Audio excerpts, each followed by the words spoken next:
Hola, ¿qué tal? Los saludamos, bienvenidos. Esto es Semana. Gracias por acompañarnos. Aquí estamos en semana.com y en todas nuestras redes sociales. Hoy tenemos unos invitados muy especiales. Será una tarde donde aprenderemos bastante sobre la pérdida de investidura, un tema muy sonado últimamente por el caso del senador Antanas Mocus, pero que pocos ciudadanos entienden por su contenido jurídico. Es por eso que hoy Semana ha traído unos invitados muy especiales. Entre esos tenemos al doctor José Manuel Abuchaibe, miembro del partido político Opción Ciudadana, abogado de la Universidad Libre de Colombia, y hoy principalmente conocido como el político y abogado que interpuso ante el Consejo de Estado la demanda de nulidad electoral mediante la cual se logró quitarle la curul al senador electo Antanas Mocus. El doctor José Manuel Abuchaibe pues nos confirma en este momento que se encuentra en plenaria. Sin embargo, él nos va a acompañar más adelante. Entonces, por ahora, pues vamos a dejar ese abrebocas. Más adelante le daremos ya la bienvenida oficial. Le vamos a dar entonces la bienvenida al doctor Humberto de la Calle, abogado político, profesor, diplomático, escritor colombiano, y bueno, con experiencia en políticas, asuntos públicos, entre, bueno, una ilustre hoja de vida. Él ya nos ha acompañado acá en varias entrevistas. Y en este momento es invitado porque es el apoderado del senador Antanas Mocus en el proceso que inició para recuperar su curul. Bueno, Vicky, muchas gracias y buenas tardes primero que todo a todos los oyentes y es un gusto volvernos a ver. Gracias por la invitación a la revista Semana. Muchas gracias a usted, doctor Humberto de la Calle, por acompañarnos pues el día de hoy. Permítame además darle la bienvenida al doctor Alberto Yepes Barreiro, abogado y colegial de la Universidad del Rosario, además ex consejero de Estado, magíster de la Universidad Externado de Colombia en responsabilidad contractual, extracontractual, civil y del Estado, especializado en derecho procesal, derecho público y derecho constitucional, y quien fue el magistrado ponente de la sentencia, pues que hoy estamos acá estudiando en esta entrevista, donde se decidió la demanda de nulidad electoral contra el senador Antanas Mocus. Hola Vicky, buenas tardes. Vicky, invitados, muchísimas gracias por la invitación. Con gusto, doctor Semana, a su casa. Por último, pero no menos importante, le damos la bienvenida al doctor Oscar Álvarez Díaz. Él es abogado de la Universidad Nacional, además es docente universitario de Derecho Constitucional en la Universidad Católica de Colombia y autor de un libro que se titula Las acciones constitucionales en Colombia, publicado en el 2021 junto con el doctor Jairo Cabrera Pantoja. Bienvenido a Semana. Es un privilegio contar con su asistencia el día de hoy, doctor. Buenas tardes, Vicky, a toda nuestra querida audiencia. Un gusto conocerla y también agradezco el tiempo. Bueno, siendo las 12:20 de la tarde, damos entonces inicio a esta conversación. En este momento tenemos ya conectadas a 6.000 personas en streaming.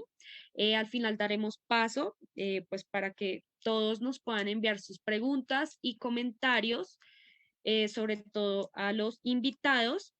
Entonces, bueno, para ponernos todos en contexto, queridos oyentes, la noticia del día de hoy frente al sonado caso de la curul del senador Antanas Mocus es que la Corte Constitucional ya estudió la tutela presentada por la defensa de Mocus, es decir, por el doctor Humberto de la Calle, y dijo en resumen que no hubo defectos en esa decisión.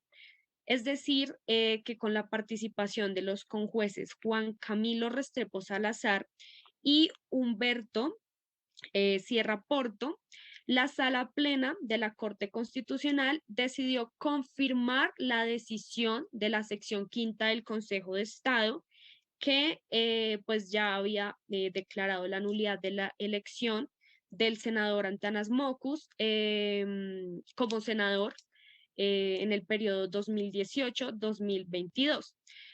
Para comprender la razón de fondo de esta decisión, pues es necesario tener una comprensión jurídica pues de la pérdida de investidura. Es por eso que hemos traído pues a todos estos invitados. Así que, doctor Oscar, usted que es especialista en la materia, ¿podría por favor ilustrarnos qué es esto de la pérdida de investidura? Sí, claro que sí, Vicky. Para toda nuestra querida audiencia que nos acompaña el día de hoy, la pérdida de investidura, de acuerdo a una definición dada por la Corte Constitucional, quien ha señalado que, por razón de la naturaleza y de los fines que la inspiran, la pérdida de investidura constituye un verdadero juicio de responsabilidad política que culmina con la imposición de una sanción de carácter jurisdiccional de tipo disciplinario, equiparable por sus efectos y gravedad a la destitución de los altos funcionarios públicos. Y por otro lado, el Consejo de Estado se ha encargado de señalar que la acción de pérdida de investidura es una acción de tipo punitivo, especial, de carácter disciplinario, que tiene por objeto general el de favorecer la legitimidad del Congreso de la República mediante la finalidad específica de sancionar conductas contrarias a la transparencia, a la probidad y a la imparcialidad en que pudieran en un momento dado incurrir los congresistas. Doctor Oscar, entiendo lo que nos dice, pero creo que es pertinente señalar cuáles son los antecedentes de la pérdida de investidura aquí en Colombia. Vicky, hay que recalcar que los antecedentes constitucionales de la pérdida de investidura son de suma importancia y para todas las personas que nos están escuchando el día de hoy, ya que con la ley 144 de 1994, la pérdida de investidura se abre camino en el mundo jurídico como una acción pública de control social, acción esta que resulta bastante drástica, como quiera que sus efectos sean vitalicios, aunado a ello porque su sentencia es proferida en única instancia, pues por el Consejo de Estado. Sumado a ello, esto es una figura de rango constitucional que fue creada inicialmente para separar a los congresistas de su condición cuando estos se encuentren incursos en causales específicas y taxativas señaladas en la Constitución. Sin embargo, su aplicación fue ampliada a los miembros de las demás corporaciones públicas. Excelente, muy valiosa su explicación, doctor.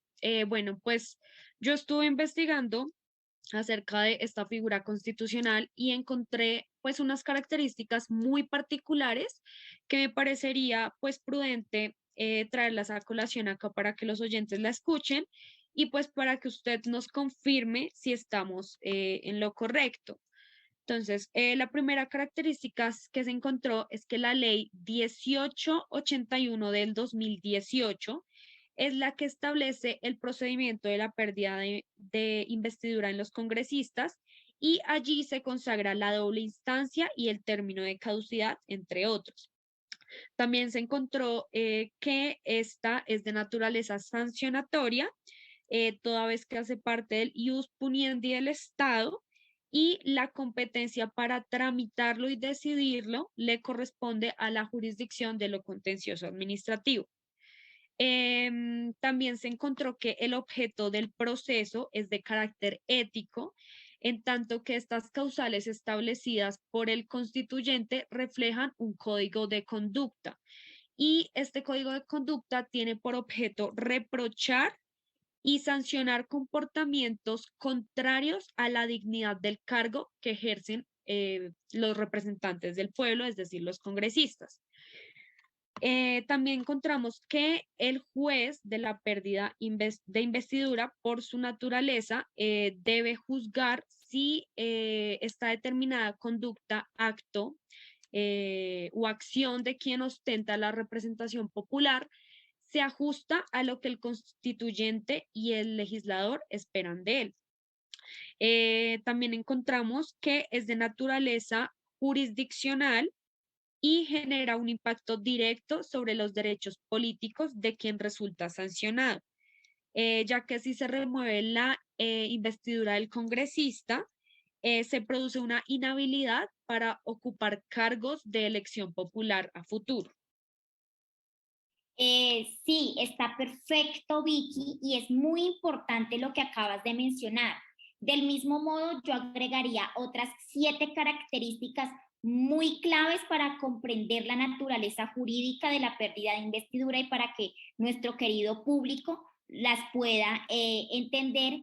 Entonces, en ese orden de ideas y para darle continuidad a lo que nos mencionabas, Vicky, es que en el proceso de pérdida de investidura no se emiten juicios de valor sobre el criterio moral de los congresistas, pero sí se juzgan sus conductas, sus actos y sus acciones, es decir, sus inhabilidades, impedimentos, las prohibiciones a ciertos actos y el conflicto de intereses. Doctor, qué pena que lo interrumpa, pero es pertinente preguntar qué es eso de inhabilidades, impedimentos y conflictos de intereses.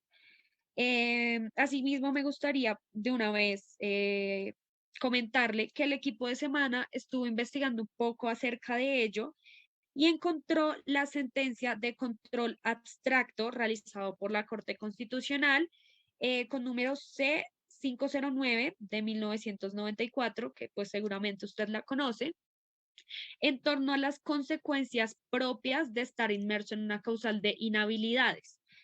Allí determinó lo siguiente. Voy a leerlo textual, doctor, para que usted, pues, por favor, nos pueda explicar mejor la definición. Dice, es bien sabido que las inhabilidades tienen como objetivo fundamental no solo impedir que una persona que se encuentre afectada por una de ellas sea elegida o designada en un cargo público, sino que además respecto de quienes sugiere una de las causales descritas, en forma sobreviniente pueden ser declarados insubsistentes con lo que se pretende mantener y garantizar los principios enunciados de dignidad, eficiencia e idoneidad en la noble tarea de administrar justicia. ¿Podría usted, doctor, por favor, explicarnos mejor pues esta cita de esta sentencia? Bueno, es importante mencionar que por inhabilidades, para reafirmar un poco lo que nos acabas de mencionar respecto de la sentencia C509 de 1994, es que por inhabilidades pueden ser definidas como aquellas circunstancias creadas por la Constitución o la ley que impiden o imposibilitan que una persona sea elegida o designada en un cargo público. Y en ciertos casos, Vicky, impiden el ejercicio del empleo a quienes se encuentran vinculados al servicio. Tiene como objetivo primordial lograr la moralización, idoneidad, probidad e imparcialidad que les mencionaba anteriormente de quienes van a ingresar o ya están desempeñando empleos públicos. Asimismo, la configuración de tales inhabilidades acarrea 2 puntos claves. Ojo, y hay que tenerlo presente. La primera es que para quien aspira a ingresar o acceder a un cargo público no podrá ser designado ni desempeñar dicho cargo. Y en segundo lugar, que para quien sin haberse configurado alguna de las causales de inhabilidad mencionadas es nombrada para ocupar un cargo o empleo, o cuando encontrándose en el ejercicio del cargo incurre en alguna de ellas, será declarado insubsistente. En todos estos eventos, la persona nombrada deberá ser declarada insubsistente, como bien lo decía, mediante providencia motivada ante el funcionario o empleado, así éste se encuentre escalafonado. Ah, perfecto, doctor. Ya nos queda más claro este término de inhabilidad. Pero entonces, para que le quede pues supremamente claro a nuestros oyentes, ¿qué se entendería por incompatibilidad? Bueno, Vicky, pues las incompatibilidades, y para ser mucho más concreta, consisten en una prohibición dirigida al titular de una función pública, quien por ese hecho se le impide ocuparse de ciertas actividades a ejercer simultáneamente, las competencias propias de la función que desempeña y las correspondientes a otros cargos o empleos. Esto en guarda del interés superior que puede verse afectado por una indebida acumulación de funciones o por la confluencia de intereses poco conciliables y capaces. En todo caso, de afectar la imparcialidad y la independencia que deben guiar las actuaciones de quien ejerce la autoridad en nombre del Estado. Entendido, doctor. Finalmente, ¿podría decirnos brevemente qué se entiende por conflicto de intereses? Claro que sí, Vicky. En lo que respecta al conflicto de intereses, ha de señalarse que por un buen tiempo se trató de un concepto jurídico indeterminado que fue desarrollado jurisprudencialmente por el Consejo de Estado bajo el entendido de que un congresista incurría en él cuando su independencia se veía comprometida porque la decisión a adoptar podría beneficiar directamente o repercutir en los intereses de su cónyuge, compañero permanente o en algunas personas con cierto grado de parentesco, socios de hecho o de derecho, para preservar de esta forma la imparcialidad del representante del pueblo, que no debe olvidarse está el ejercicio de los intereses de todos y no de otros intereses, digamos, deleznables. No obstante, ya mediante la ley 2003 de 2019, se legisló sobre la configuración del conflicto de intereses en la actividad legislativa, señalando que se presenta la figura jurídica en mención cuando la discusión o votación de un proyecto de ley o acto legislativo o artículo pueda resultar en un beneficio particular, actual y directo a favor del congresista. Perfecto, doctor. Ya nos queda más claro esto de inhabilidades, incompatibilidades y conflicto de intereses. ¿Qué otras características relevantes, doctor, considera usted necesarias para que nos quede totalmente clara esta figura de pérdida de investidura acá en Colombia?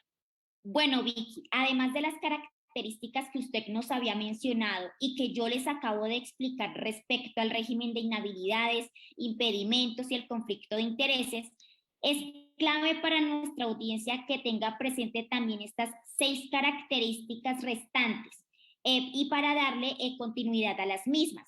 Es que no contempla graduación alguna ni frente a las causales ni frente a las sanciones, la acción de pérdida de investidura. Otra característica importante es que todas las causales son lo suficientemente graves, ojo a esto, para imponer la pena consistente en la pérdida definitiva del derecho a continuar ostentando la investidura y a volver a ser elegido como miembro de una corporación de elección popular. Otra característica es que la responsabilidad sancionatoria es personalísima. Asimismo, cualquier ciudadano puede formular dicha solicitud, además de la atribución otorgada a la mesa directiva de cada una de las cámaras que integran el Congreso de la República. Y sumado a esto, la pérdida de investidura es una acción pública, como bien se mencionaba, que da origen a un proceso de carácter jurisdiccional y sancionatorio de propósito ético con consecuencias políticas.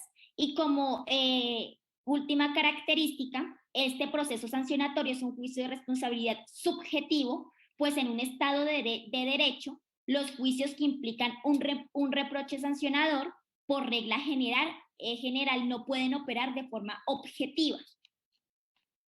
Muchas gracias por su intervención y su explicación, doctor.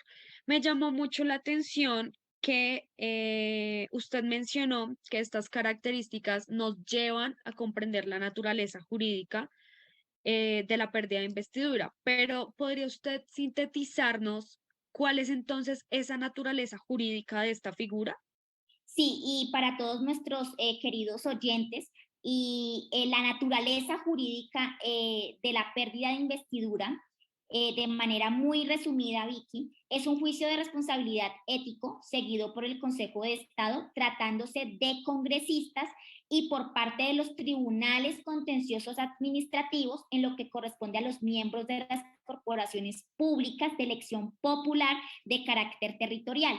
Esto es concejales, diputados y ediles, por defraudar la confianza del electorado cuya teleología es restablecer la representatividad democrática. pero téngase presente que la desinvestidura realizada por parte de los administradores de justicia se rige por la responsabilidad subjetiva, esto conforme al artículo 1 de la Ley 1881 de 2018, lo cual implica que el administrador de justicia debe realizar un análisis de conducta frente a la norma, es decir, subjetivo, en tanto debe valorar el comportamiento del demandado a partir de las causales previamente establecidas en la norma fundamental. Y no obstante, y yo sé que puede resultar siendo un tema que genera muchas dudas, Vicky, y a nuestra audiencia, y esto es respecto en cuanto a los aspectos procesales de la acción de pérdida de investidura, sus efectos y sus aspectos sustanciales que no se pueden dejar de lado, Vicky. No sé si me permita mencionarle esto a todos nuestros queridos oyentes. Claro, doctor. Vamos por partes, pero adelante. Bueno, en primer lugar, ustedes se preguntarán, ¿contra quién se dirige la acción de pérdida de investidura? Bueno, también para no hacerlo dispendioso, les aclararé de manera muy resumida que la legitimación por pasiva en la acción de pérdida de investidura se contrae básicamente a los servidores públicos de elección popular en los cuerpos colegiados representativos, esto es congresistas, diputados, concejales y ediles. Bueno, doctor Álvarez, en ese orden de ideas, ¿quién puede interponer entonces la acción de pérdida de investidura? Bueno, Vicky, y a toda nuestra audiencia, a diferencia de las acciones constitucionales de tutela, popular, de grupo y cumplimiento, que las puede interponer cualquier persona, la de investidura se asemeja desde el punto de vista de la legitimación por activa a la de inconstitucionalidad, en el sentido de que solo está destinada a los ciudadanos. Ah, ok, entiendo, doctor Álvarez. Con respecto a esto último que dijo, me gustaría recordarle a nuestra audiencia que en Colombia son considerados ciudadanos únicamente las personas que cuentan con mayoría de edad, es decir, los mayores de 18 años, quienes ejercen una serie de derechos y obligaciones reconocidos plenamente por la Constitución Política de Colombia. Sí, Vicky, concuerdo con usted y es muy importante que lo clarifique. Igualmente se encuentran legitimados para incoarla las mesas directivas de las corporaciones de elección popular respectiva o de cualquier ciudadano y por las causas establecidas en la Constitución. Esto de conformidad con el artículo 143 de la Ley 1437 de 2011, siendo este el Código de Procedimiento Administrativo y de lo contencioso administrativo. Perfecto, doctor. Eso nos llevaría a que los efectos de la pérdida de investidura conllevan el apartamiento, inmediato de las funciones que el congresista pues venía ejerciendo como integrante de la rama legislativa y por expresa pues disposición de la propia carta y la inhabilidad permanente para hacerlo de nuevo pues en un futuro. ¿Estoy en lo correcto? Sí, Vicky, está en lo correcto, así es. Bueno, doctor, pero ¿cuáles serían los aspectos sustanciales de la acción de la pérdida de investidura? Y escuché algo referente al principio de taxatividad. ¿Nos podría, por favor, aclarar qué es esto del principio de taxatividad? Bueno, producto de la severidad en sus consecuencias, la acción de pérdida de investidura debe estar rodeada de garantías plenas propias del debido proceso. Entre una de ellas se encuentra el principio de taxatividad, como usted muy bien lo refería, Vicky, según el cual solo se permiten como causal de desinvestidura las plasmadas por el constituyente, motivo por el cual no les es dado al legislador ampliarlas o restringirlas, ni a los jueces crearlas por aplicación extensiva, analógica o contrariando la interpretación restrictiva de las mismas, en el caso de los congresistas. Bueno, doctor, y tengo entendido que estas figuras generalmente cuentan con una caducidad. ¿Podría usted explicarnos si la pérdida de investidura tiene una caducidad y si la tiene, cuál es? Por supuesto, para todos nuestros queridos pues, oyentes, la caducidad en la pérdida de investidura fue uno de los cambios legislativos previstos en la Ley 1881 de 2018, por cuanto en el artículo sexto de la normatividad en mención se establece que los ciudadanos tendrán un plazo preclusivo para interponer la demanda de desinvestidura de 5 años, esto contados a partir del día siguiente al de la ocurrencia del hecho generador de la causal de pérdida de investidura. Bueno, doctor, pero tengo entendido que al ser esta una figura de rango constitucional, pues debe tener su fundamento en la Constitución Política de Colombia. ¿Podría usted decirnos si existe algún artículo que taxativamente trate la pérdida de investidura? Sí, Vicky, debemos tener presente que esta figura se encuentra consagrada en el artículo 183 de la Constitución Política de Colombia y específicamente en la causal número 1, siendo esta por violación del régimen de inhabilidades e incompatibilidades o del régimen de conflicto de intereses. Asimismo, existen otras 4 causales que están expresamente en la Constitución Política de Colombia, pero no las leeré, Vicky, toda vez que el punto central de esta entrevista frente al caso del senador Mocus se enfoca en la primera causal, es decir, la que preceptúa que por violación del régimen de inhabilidades e incompatibilidades o del régimen del conflicto de intereses, y que ya se explicó de manera detallada. Así es, sí, señor. Bueno, gracias por su valioso aporte, doctor Álvarez. Podemos ver que el doctor José ya llegó. Él se encontraba pues con unos contratiempos en plenaria. Bienvenido, doctor José. Muchas gracias, Vicky, y a todos los oyentes. En realidad, pues disculparme, aquí nos toca bastante pesadito y estoy en las carreras porque estamos en plenaria. Un gusto saludarlos.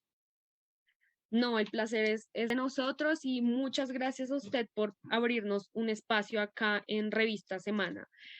Bueno, doctor, ahora que acá los oyentes ya están, digamos, más familiarizados con la pérdida de investidura, ya podemos entrar en materia frente al caso del senador Antanas Mocus.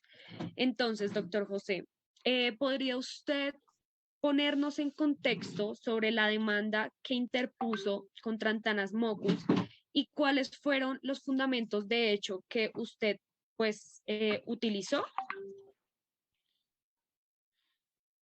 Claro, Vicky, ni más faltaba, y más siendo el demandante. Bueno, Vicky, los oyentes, recordemos que pues Antanas Mocus fue elegido como senador en marzo del 2018.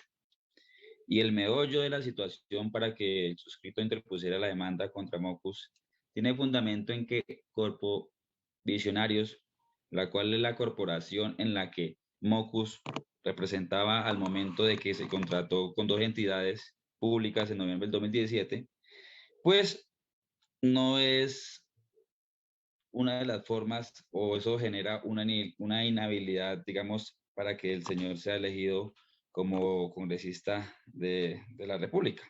Es decir, el señor contrató como presidente de corporacionarios, esa entidad, esa corporación contrató en un periodo no mayor o no menor a los 6 meses con anterioridad a las elecciones del Congreso de la República, hecho que se considera como una causal de inhabilidad para ser elegido y como consecuencia de esto, su posterior pérdida de investidura. No obstante, la defensa del demandado pretendió que se decretara que su prohijado había delegado la función de contratar al directivo ejecutivo de Corpovisionarios, por lo cual, en el entendido de la defensa de Mocus, este no había gestionado y celebrado directamente los convenios por los cuales se les acusa, sino que por el contrario había sido el director ejecutivo. Esa prácticamente la situación fáctica del caso. Listo, entiendo, doctor, los hechos pues que usted nos narra aquí, más porque pues han sido, digamos, de conocimiento público a través de las distintas noticias de conocimiento pues nacional que se han dado. Pero entonces, ¿podría usted decirnos de manera pues concreta cuáles eran las pretensiones que usted buscaba con este proceso? Sí, claro. En términos generales, la pérdida de investidura del señor Antanas Mockus por violación al régimen de inhabilidades e incompatibilidades o del régimen del conflicto o del régimen de inhabilidades e incompatibilidades o del régimen del conflicto de intereses, ¿verdad? En ese entendido, pues para que se lleve a cabo la pérdida de investidura es necesario que se declare la nulidad parcial de, primero, la resolución por medio de la cual se declara la elección del Senado de la República y se asignan unas curules para el periodo constitucional 2018-2020 y se ordenó la expedición de las respectivas credenciales. Esto pues expedidas por el respetado Consejo Nacional Electoral. Y segundo, la nulidad parcial del acto administrativo contenido en el formulario E26 del Senado de fecha 19 de julio del 2018, que hace parte integral de la resolución en la que se declaró la elección como senador de Antanas Mockus y ordenó la expedición de su respectiva credencial para el periodo constitucional 2018-2020. Lo anterior conllevaría a la pérdida de investidura del senador Mockus. Es decir, doctor Abuchaibe, que sus razones más allá de un tinte político son netamente jurídicas. En la demanda que presentó, ¿cuáles fueron esos fundamentos de derecho que usted utilizó? Y según lo explicado, pues ya por el doctor Oscar Álvarez, la pérdida de investidura es una figura que se da por varias causales.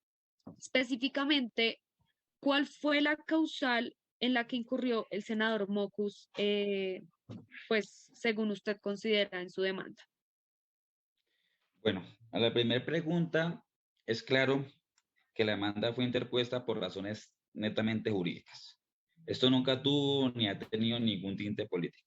Se trata de respetar lo que consagra nuestra constitución política y el ordenamiento jurídico colombiano. ¿Respecto a qué o en lo atinente a qué? Al numeral primero del artículo 183 de nuestra constitución política, que muy bien lo mencionaron anteriormente, y acorde al numeral tercero del artículo 179 de nuestra constitución. En ese orden de ideas, podemos determinar que el problema jurídico se basa en si el señor Antanas Mockus se encuentra en curso en la causal de inhabilidad prevista en el numeral tercero del artículo 179 y en su defecto, pues se le daría aplicación a la pérdida de investidura consagrada en el numeral primero del artículo 183 de nuestra Carta Magna. ¿Debido a qué? Debido a la gestión de negocios ante entidades públicas que realizó su representada, es decir, la Corporación Corpovisionarios. Específicamente en unos convenios que se celebraron durante los 6 meses con anterioridad a la elección del señor Mockus como senador de la República, que eso ocurrió exactamente en el mes de noviembre del 2017. Y por lo anterior, es necesario ahondar en qué consisten los fundamentos jurídicos mencionados y en qué se basa la posible solución al problema jurídico planteado. Entonces, en ese orden de ideas, primero pues tendríamos que, como lo dice taxativamente nuestra constitución política, no podrá ser congresista quien haya intervenido en gestión de negocios ante entidades públicas o en la celebración de contratos con ellas con un interés propio o en el de terceros, o hayan sido representantes legales de entidades que administren tributos o condiciones parafiscales.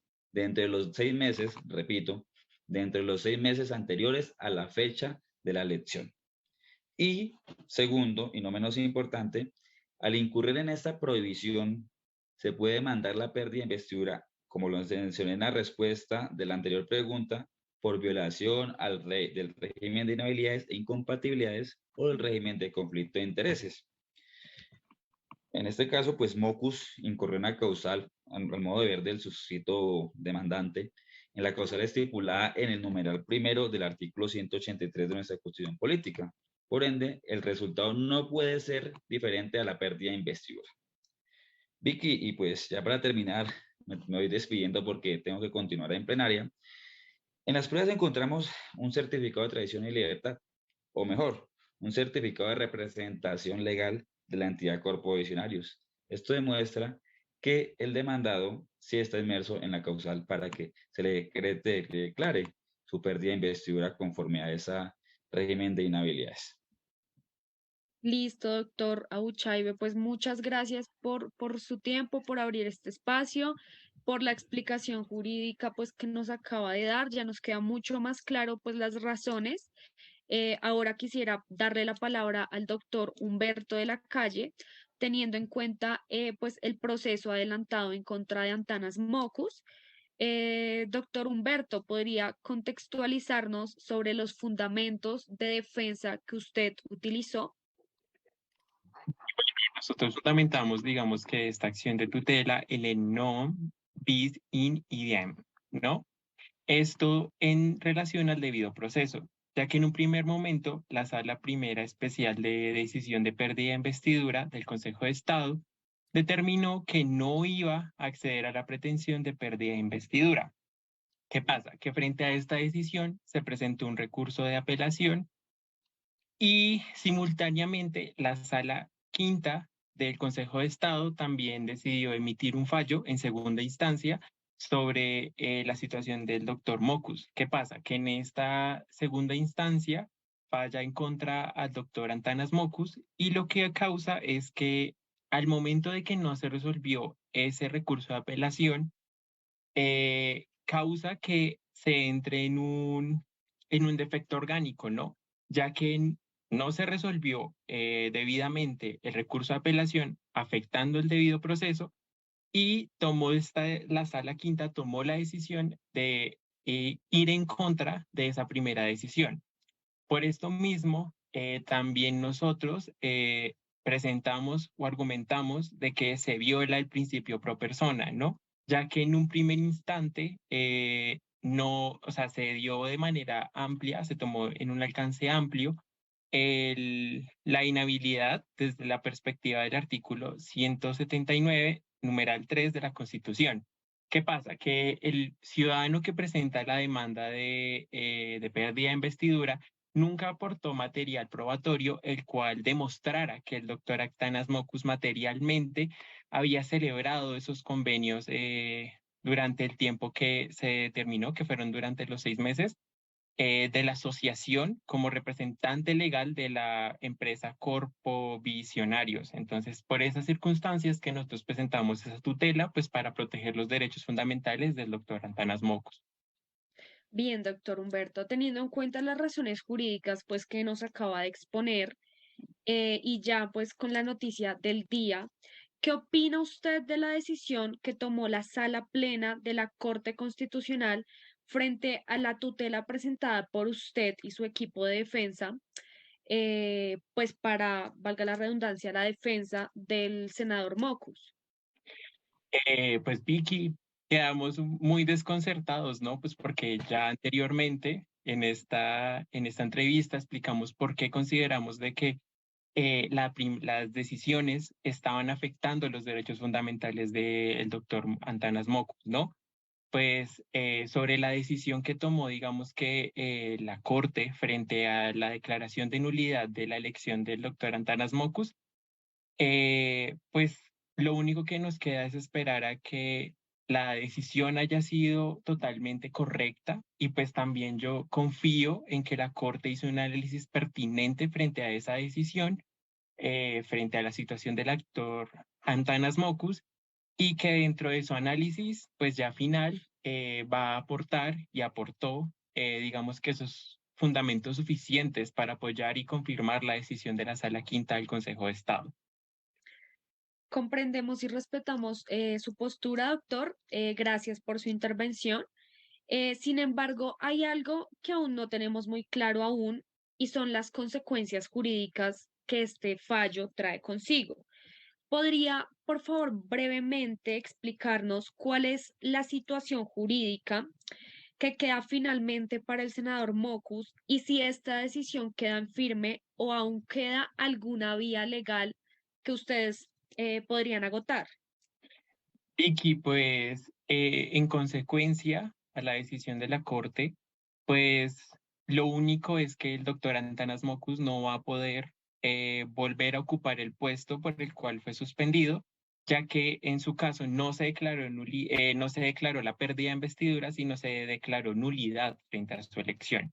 ¿Qué pasa? Que en este sentido, el doctor Antanas Mockus en algún futuro, o bueno, en las siguientes elecciones, va a poder volverse a presentar pues para poder ocupar una curul dentro de el Congreso, ¿no?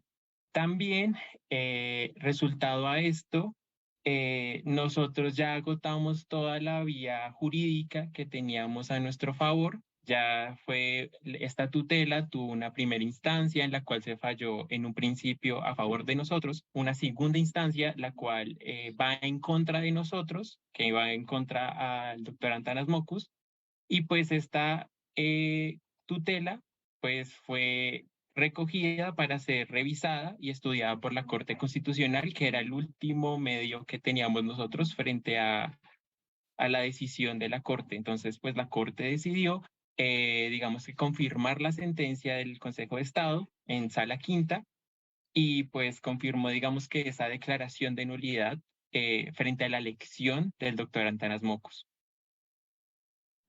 Agradecemos su explicación, doctor Humberto de la Calle. Si me permite ahora, quisiera darle la palabra al doctor Alberto Yepes Barreiro, quien fue el magistrado ponente de la decisión tomada en la sentencia 00080 del 2019 del Consejo de Estado, que hoy confirma la Corte Constitucional. ¿Cuál fue el problema jurídico que como alto tribunal tuvieron que resolver, doctor Alberto Yepes? Gracias, Vicky, por el espacio.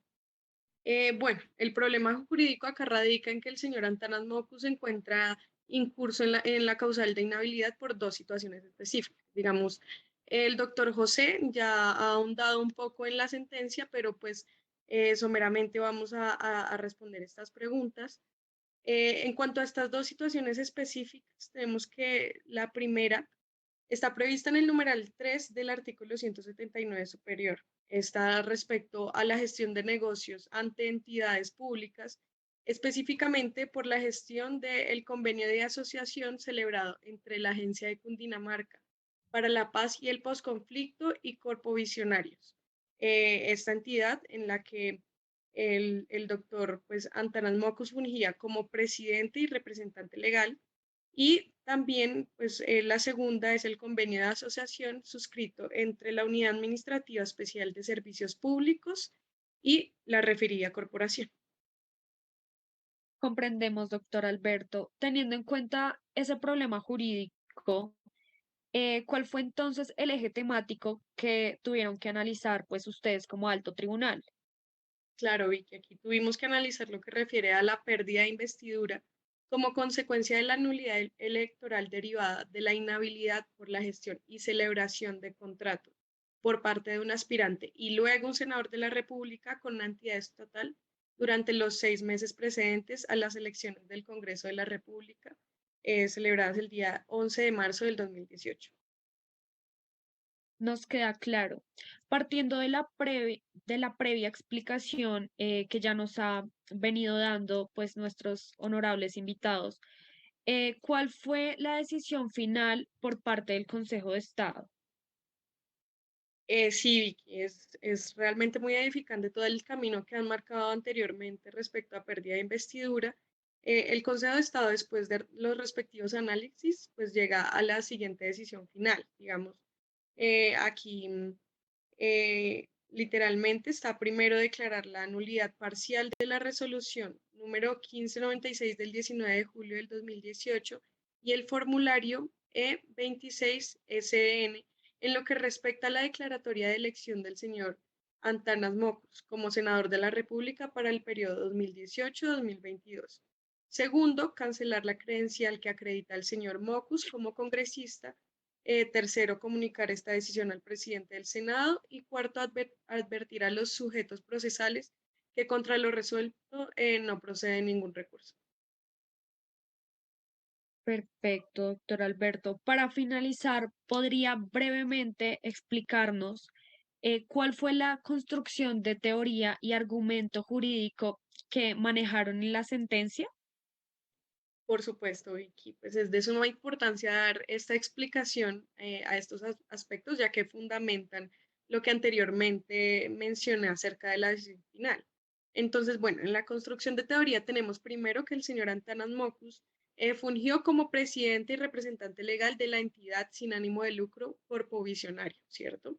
Entonces, posterior, en noviembre del 2017, esta entidad celebró un convenio de asociación con la Agencia de Cundinamarca para la paz y el posconflicto por un valor de 428.571.429 pesos, ¿sí? Y un convenio de asociación con la Unidad Administrativa Especial de Servicios Públicos de Bogotá. En marzo del 2018, el señor Antanas Mockus fue electo como senador de la República. Ahora, con menos, o sea, la cuestión es que con menos de 6 meses de anticipación de haber sido elegido como senador, realizó con corpovisionarios contratos con entidades públicas. Entonces, este pues, es el hecho que por parte de los demandados es considerado la causal de inhabilidad, ¿sí? Como ya lo explicó anteriormente el doctor José. Entonces, efectivamente, el señor Antanas Mockus incurrió en una causal de inhabilidad para ser elegido, la cual consiste en la intervención en la gestión y celebración de negocios ante entidades públicas durante los 6 meses precedentes al día de las elecciones del Congreso de la República para el periodo 2018-2022. Bueno, digamos ahora bien, la norma violada fue el numeral quinto del artículo 275 del CEPACA, Código de Procedimiento Administrativo y de lo Contencioso Administrativo, debido a que el demandado violó la prohibición consagrada en el numeral 3 del artículo 179 superior, esto es que incurrió en la inhabilidad de gestión de negocios y celebración de contratos. Bueno, a manera de conclusión, lo que podríamos decir, Vicky, es que el señor Mockus evidentemente incurrió en esta causal señalada, ¿sí? Al celebrar negocios en un tiempo pues no muy prudente antes de haber sido elegido senador. Esto dio como consecuencia la decisión final. Repercusiones como pues la cancelación de su credencial que lo acreditaba pues, bueno, como congresista, la nulidad de su elección como senador. Este fue realmente su error, que no tuvo en cuenta como el tiempo prudente para la realización de estos contratos. Bueno, doctor Yepes, pues mil gracias por su valioso tiempo y por su intervención. Por cuestiones de tiempo no podemos responder todas las dudas y comentarios que nuestros oyentes nos han estado enviando. Sin embargo, le daremos la oportunidad a dos personas. Primero tenemos a la señorita Camila Duarte de la ciudad de Bucaramanga, quien nos dice: quisiera saber cuál es la finalidad de la pérdida de investidura en Colombia. Soy estudiante de Derecho en la Universidad Autónoma de Bucaramanga y aún no tengo claro esto. Gracias. Bueno, pues la pregunta no va dirigida a ningún invitado, así que ¿a quién le gustaría responderle? ¿A la señorita Camila Duarte?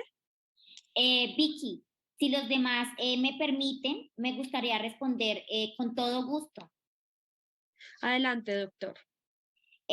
Bueno, la finalidad de esta figura tan importante, de acuerdo a lo que nuestra querida oyente Camila Duarte nos pregunta, es que la Constitución Política de Colombia consagró la acción de pérdida de investidura con el fin de rescatar el prestigio y la respetabilidad del Congreso y garantizar el ejercicio transparente, efectivo y probo de la actividad legislativa por quienes representan la voluntad popular. Se trata de una acción constitucional autónoma que consagra un régimen estricto para los congresistas. Esto dada la necesidad de salvaguardar la institución y hacer realidad los postulados de la Carta Política. Muchas gracias por su respuesta, doctor Álvarez. Esperamos que nuestra oyente haya podido clarificar su duda. Por último, nuestro seguidor Carlos Tovar de la ciudad de Bogotá nos envía el siguiente comentario. Hola, soy abogado de la Universidad Católica de Colombia y quisiera felicitar a Revista Semana por el tema tratado y a todos los honorables invitados que trajeron para explicar a la audiencia este tema de la pérdida de investidura, una figura que escuchamos mucho, pero que muchos ciudadanos desconocen. Saludos. Bueno, doctores, un abrazo. También muchas gracias por haber aceptado nuestra invitación a Revista Semana. A ustedes, nuestros seguidores, gracias por acompañarnos. Esto es Semana. Bueno, gracias a todos los oyentes. Hasta luego, Vicky. Hasta luego, Vicky. Muchas gracias por la invitación. Gracias a usted, doctor.